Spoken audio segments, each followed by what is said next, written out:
9 years akong pinagbuntis ng nanay ko. Tapos ang tagal niyang pinag-isipan ng pangalan ko. Tatawagin mo lang akong baby. Yan! Pailalim yung kabubuhan mo, Junjun.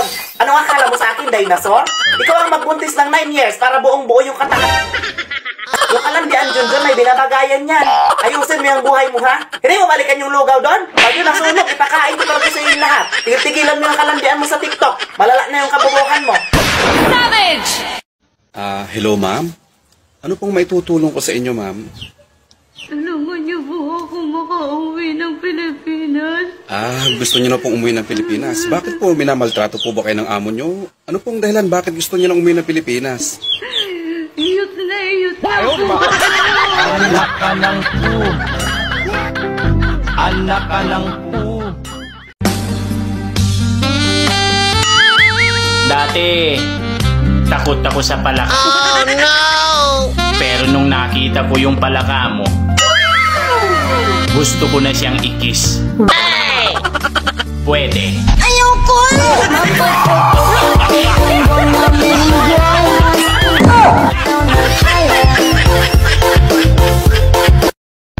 Hi, miss. No. Tapos ano, kukunin mo yung number ko. Tapos magte-text ka sa akin palagi.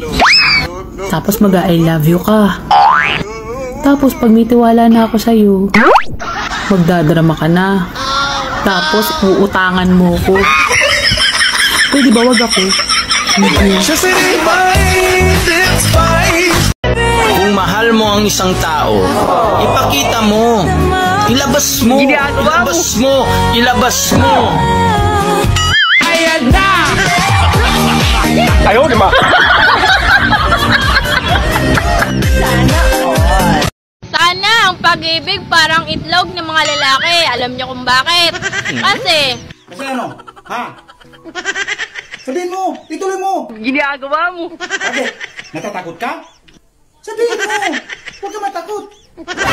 Hindi man sila pantay. At least, hindi naghihiwalay. Gago!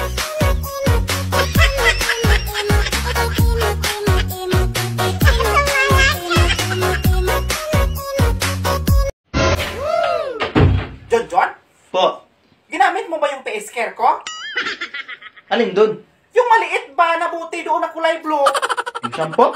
Ay, ginoo ko. Hindi shampoo yun. Akala mo sa ulo mo, John, bilat? Sakit ang ulo ko sa'yo, John. Tingnan mo, kalahati na lang yun. Yung zipper doon, puro buhok, bulbulan ka na, burara ka pa. At yung trip mo doon, hindi mo man lang ma-shoot sa basket.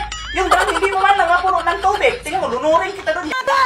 Sabi mo yung mga gamit ko na, masahin mo. Hindi yung kuha ka na nakuha.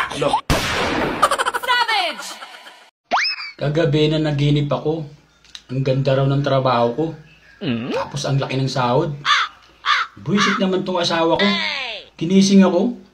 Hindi na tuloy nakuha yung sahod ko. Ang laki.